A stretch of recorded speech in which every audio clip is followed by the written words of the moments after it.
Welcome to Everyday Medicine, a podcast from the Division of General Internal Medicine at The Ohio State University.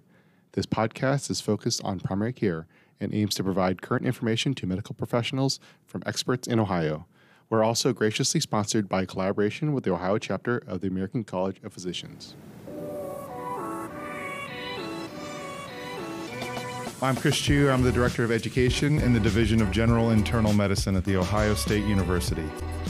I have Dr. Francisco Magaña here, and he recently did a presentation on STI updates for our faculty development series, and I really appreciate you agreeing to come on and being our first guest. Yeah, thanks. So as you said, I'm Dr. Francisco Magaña. I'm one of our primary care faculty here, and I also practice infectious diseases, so STIs are right in my wheelhouse.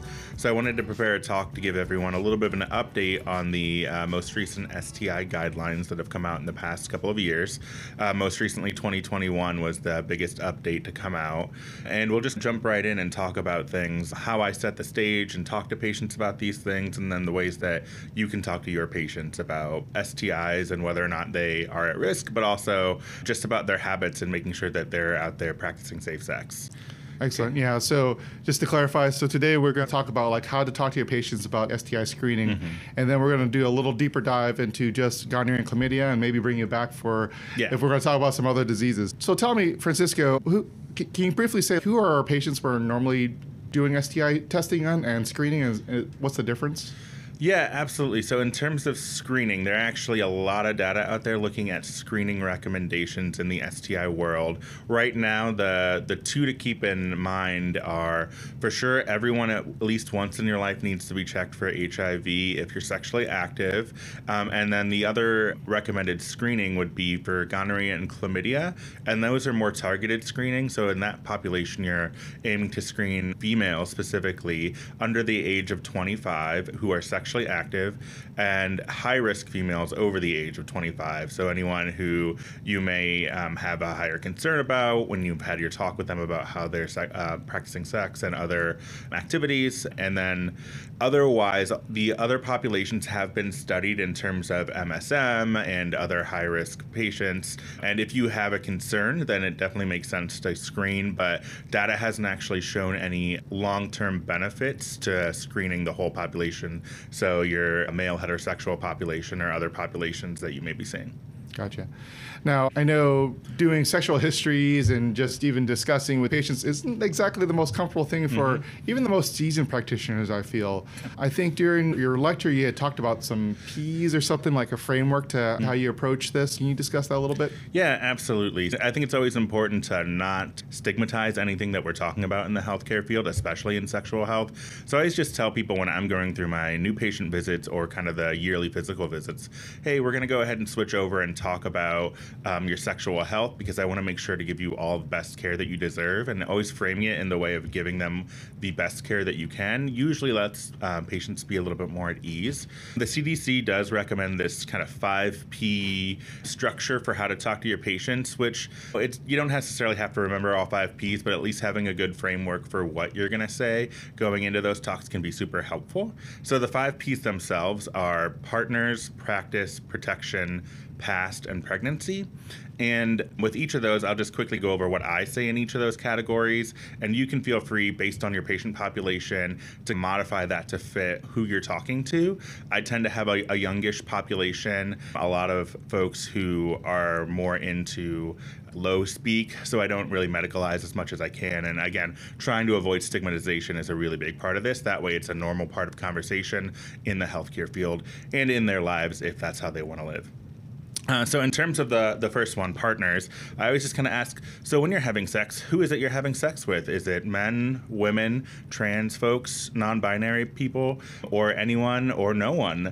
And that usually at least sets the stage for letting them know that I'm open to talking about any way that they're practicing sex. And it lets me know roughly which ways I need to ask about how they're having sex.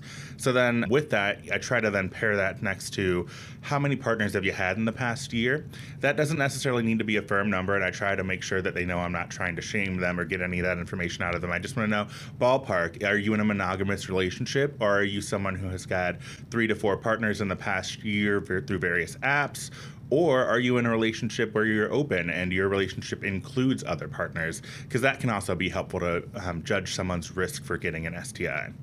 In terms of the next P, the practices, this one is the more awkward of all the questions that I think you have to ask, and it's really targeted at what kind of testing does your patient need. So you just need to ask them, when you're having sex, how are you having sex? Are you having insertive or receptive, anal, vaginal, or oral sex? And then it actually needs to be pretty granular here. So sometimes you'll even go all the way to say, have you ever had a penis inside of your mouth? Have you ever had a penis inside of your anus? Have you ever had a penis inside of your vagina? And vice versa, and down to that granular level, specifically because you may need to test something like gonorrhea or chlamydia in those locations, because we know when folks who are sexually active in those locations aren't getting tested, about 20 to 30% of cases of gonorrhea or chlamydia are not getting caught. So moving on to the next thing that we'll talk about is this one's a little bit quicker. I just ask, when you're having sex, are you using any forms of protection? And then I try to get more into detail with that too, and offer information about the different forms of protection that are available to the patient in particular. Is your partner on an IUD? Are you using condoms if you're a male? Are you using them consistently? In the heat of the moment, do you have a backup plan? And that can really be at least a really good spot to talk about our interventions that we can have to help reduce those unwanted pregnancies, and also just gauge and get them to think about that. Because sometimes I'll say to someone, well, if you're not using protection, are you okay with having a baby? And they look dumbfounded. No, not at all. But also, I don't want to use protection. So it just makes them think a little bit. The next big point to talk about then is just their past, because it lets you, again, know about their risk. So you ask, so have you ever had an STD or an STI before? Were you treated for it? Some folks will say yes or no, and some people honestly can't remember because it was 10 or 20 years ago, especially in your older patient populations. They're sexually active. They may be in and out of relationships throughout their life, and they may have forgotten what happened when they were 18. Usually a way to ask this for someone that thinks they might have been treated for something before that matters more into the future would be, do you ever remember getting like a big shot of penicillin in your butt on either side? Most people remember that because it can be a little painful, and that can trigger you whether or not someone has had syphilis in the past. And then the last things are just pregnancy. As we talked about earlier, have you ever had a kid? Are you using protection, and are you okay with it? And then that can lead you into, with any of your patients, what you're able to offer them in terms of pregnancy prevention. One thing that you should talk about in this framework is just quickly touching base with all your patients. Are you exchanging drugs or money or housing for sex? Because that both increases their risk for an STI, but also that is a place we may be able to intervene from a public health perspective to say, what can we do with our social work team to help you get out of that situation that led you to that point? Yeah, and that's the framework to have that talk. We can easily jump into kind of the biggest updates next. Let's talk about gonorrhea. I think you already touched upon some specific questions you asked when screening for gonorrhea. Are there other things that you asked specifically? And then what's the next step in terms of testing? Yeah, absolutely. When I'm worried about gonorrhea, it's usually I'm thinking about all the STIs at the same time. But things that would trigger me to be more concerned about gonorrhea or chlamydia infection are a young patient coming in with a sore throat that didn't get better with their typical amoxicillin course, or someone who's come in who I know is an MSM patient who has really bad diarrhea that just hasn't gotten better lately, or a lot of inflammation rectally.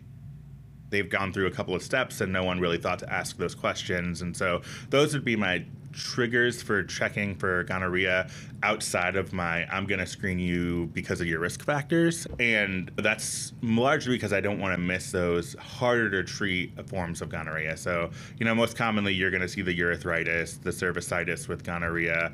If you're ever seeing something like a disseminated gonorrhea that you're concerned about, that's the patient you want to direct over to the emergency room or to your local health department, because they need to have a full workup and consider treatment inpatient. So, not necessarily something you're going to do outpatient a lot, but it is important to know that does exist. So if your patient comes in with angry joints, weird rash coming on, and you think that they're a pretty high-risk patient for having something like gonorrhea, then that would be a really good reason to get them a more thorough check than you may be able to do in your office. About testing then. Yeah. I think there are things that I think some people just do wrong, and I think I did for a long time. I was like, why don't we just check GC chlamydia urine for all our patients? Is urine appropriate for everyone, or I know there are other sites that we're supposed to be testing for, and probably related to those history questions that you were getting. Yeah, absolutely. So that's a really good point. In the past few years, they've actually looked specifically at how do we make sure we're doing the best testing that we can for our patients, and how do we do it in a way that makes them the most comfortable as well while being valid. 3 ways you can test your patient if you think about it. So through an oral swab can be done for oropharyngeal gonorrheal infection. You can do a rectal swab for rectal gonococcal infection.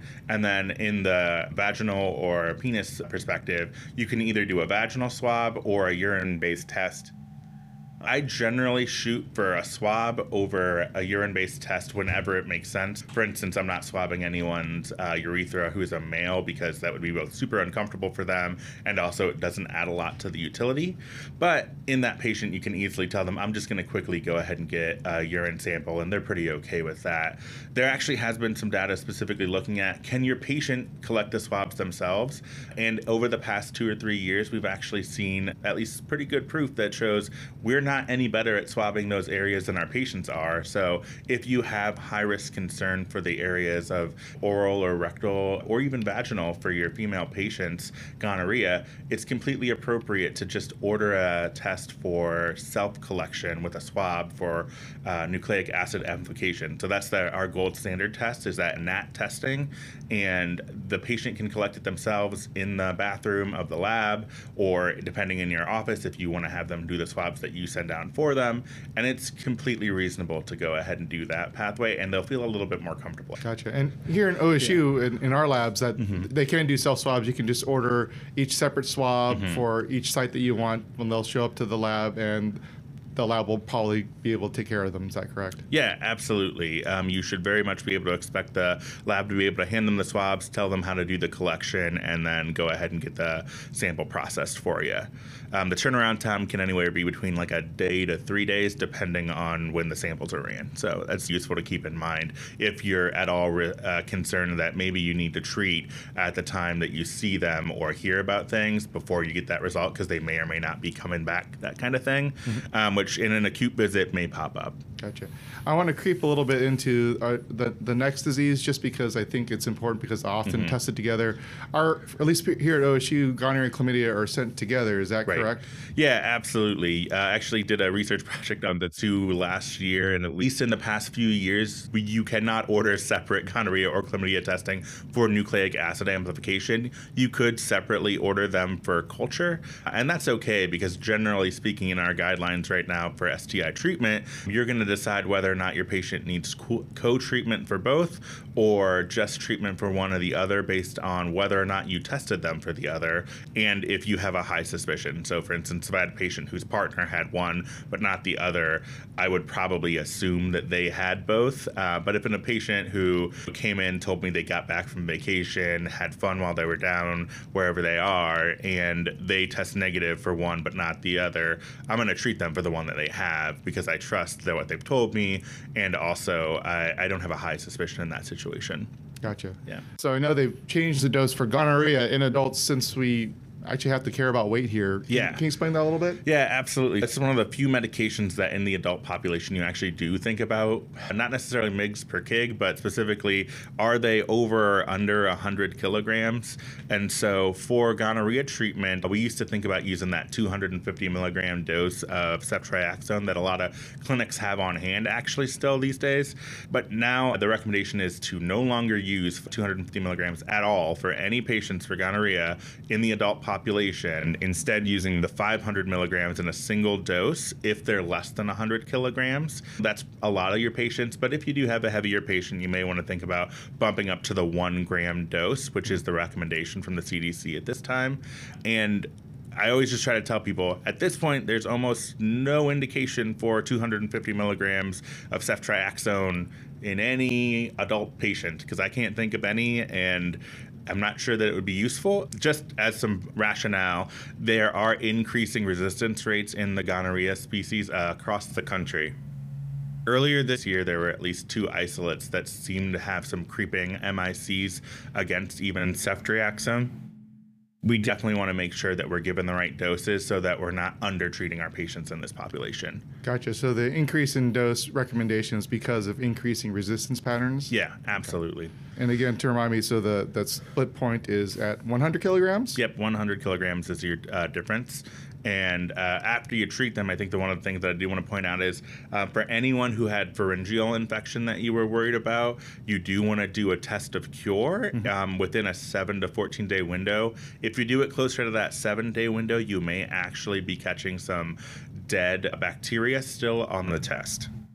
If you do it closer to the 14, you may get a little bit higher fidelity in terms of your testing. And then anyone who's pregnant, you would also consider doing some test of cure.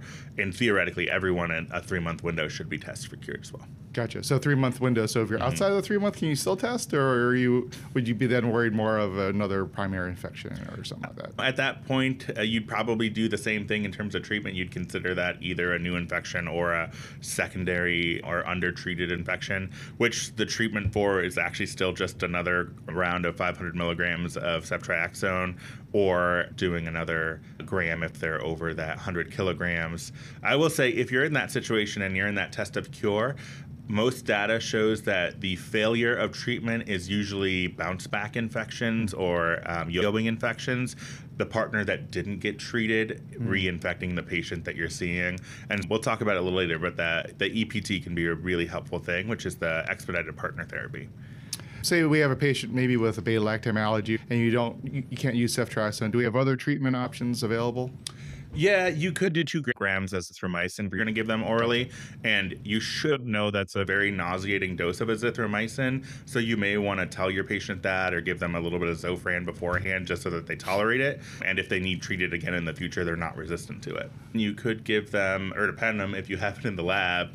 Cefixime would also be okay, and gentamicin are the other 2 that we don't commonly use, but if you have them on hand, by all means, that would be completely reasonable. Yeah, I think people probably reach for that azithromycin more often. Yeah. That's easy, and they at least know the medicine well. So let's move over to chlamydia before we wrap up. Yep. Is there a difference in the populations we're worried about here?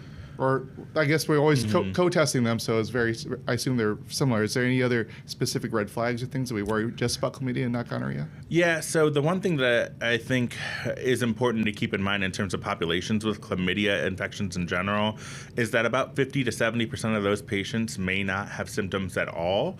So you need to think a little more thoroughly about, does your patient have a risk, and therefore should you test them? Even when they're asymptomatic, I think it makes a lot of sense in that population. We already talked about earlier, your female patients, you're going to screen recommended if they're sexually active anyway, because they may or may not have any symptoms. And the consequences of a untreated chlamydia infection can be pretty severe, especially in the female population. Things like PID in the future and loss of fertility are life-changing events. So if you're able to make that difference in their life and catch something they didn't know they had and give them treatment, you're going to do a really good thing for the world. Gotcha. Any other things we need to talk about from the testing standpoint? Yeah, it's basically the same perspective on testing, especially gold standard testing is that nucleic acid amplification. And again, it's swab-based testing in all of the locations that your patient's sexually active, and patient collected equally as effective as clinician collected testing. And you can, at least here at OSU, definitely ask our labs to get those for you. That way, you don't have to have a clinic visit specifically for that. If you wanted to do like a video visit and your patient was concerned, you don't want to basically cause them not to get treated because they can't make it between that 9 to 5 or because they wanted to do a touch base quickly. Those are great ways to at least still be out there and practicing good medicine and kind of a public health perspective and still get your patients treated when they need it. Yeah, that's a good tip in this post-COVID telehealth world. This is definitely something that we should and probably can treat. Do you have anything else to say on that? Or I want to talk about treatment a little bit. Yeah, that's exactly what I figured we'd hop into next. This is another big change to the recommendations for treatment. Up until now, the azithromycin was one of those things that everyone thought of as a package deal when you were treating gonorrhea or chlamydia. You'd hit someone with your dose of ceftriaxone, give them the prescription for azithro, and you were good to go. The current recommendation is a preferred doxycycline, 100 milligrams twice daily for 7 days as the preferred medication. And again, this changed because of increasing resistance patterns and also harder times curing different cases of chlamydia, either pharyngeally or rectally. A lot of the data came from MSM population, so it was much harder to clear a rectal chlamydial infection. They found with using just the azithromycin or levofloxacin, so we had higher rates of cure on the doxycycline population. So that is our current preferred therapy from that perspective. And again, that also could be a nauseating medication, so you just want to make sure your patients know all the things they're supposed to know about doxy and make sure they know, maybe take it with some food.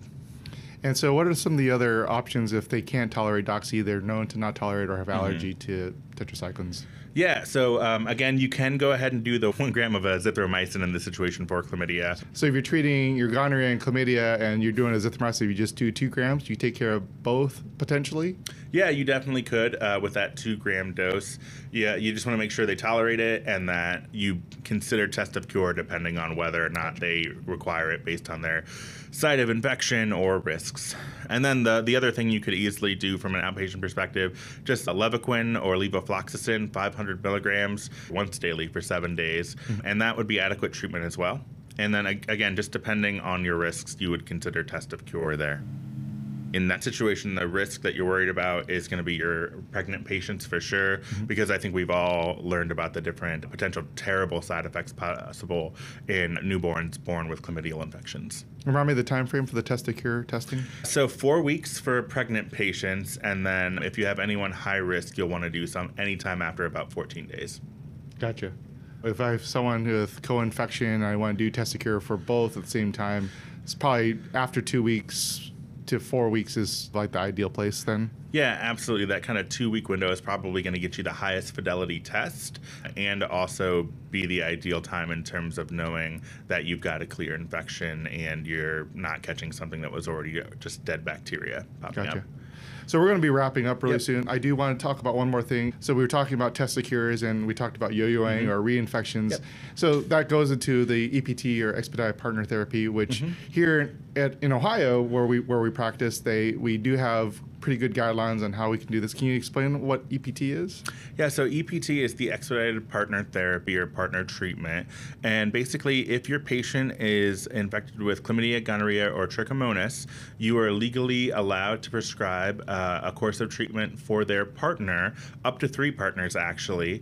And you may or may not need to know the patient's name, but if you can, that's a little bit better in terms of the pharmacy knowing what's going on. You need to be able to understand what dosing that you're going to prescribe to your patient. And then you may be able to order treatment specifically through your EHR through an EPT specific order, or you may just need to do a paper script. And if you do the paper script route, what you'll want to do is write EPT at the top of your prescription, outline so that the pharmacist knows what's going on. Try to leave details of patient name and date of birth if you can get that information. If not, you can do as much and fill out as much as you can. And if you need to clarify with the pharmacist, that's completely reasonable. This is something here in Ohio that is legally protected, so it's not something you're going to get in trouble for or have any issues with from a legal perspective for not examining the patient or not knowing the patient. And that's a great way that we can practice some public health by treating our patient and then treating their partner so that we don't get those yo-yo infections back and forth. Gotcha. Just to clarify the practicalities, so as often you're providing a script, if it's in the EMR, it's actually under the patient that you're actually treating, their name, and then in the script you're either writing it out or if it's developed in your EMR like ours is, you're putting as much identification as you can for the patient. Otherwise, it may just be a script under your own patient's name that says EPT for the partner, and then they can give that to their partner to then fill. Yeah, absolutely. And they should be able to take that to any pharmacy in Ohio, and it would be a recognized prescription for them to use. And it's a pretty straightforward practice. Once you figure out what you're doing once, you can always save that as what your plan is for the next patient that comes along. Any last remaining thoughts or pearls that you want the audience to know? Yeah, I think just emphasizing, if you don't ask your patients how they're practicing their sex lives, then you'll never know, because it's not necessarily comfortable for a lot of your patients. And a lot of people are out there practicing sex in whatever ways make them happy in all age ranges. So this isn't something that necessarily needs to be focused at your young and adolescent patients. When I was an ID fellow, we saw plenty of people with syphilis when they were 60, 70, and 80. It's out there. You just have to ask about it. Awesome. I think that wraps up for today. I really appreciate you spending the time with me on our inaugural episode of this podcast. I hope we can get you back again to talk about a bunch of other ID topics, I assume. Sure. Yeah, absolutely. Sounds fun. Thanks for listening to our first episode of the Everyday Medicine Podcast. I hope you'll join and listen to our next episode on population health for primary care. Until then, please consider rating and subscribing to the podcast on your favorite podcasting platform. All right, have a great one.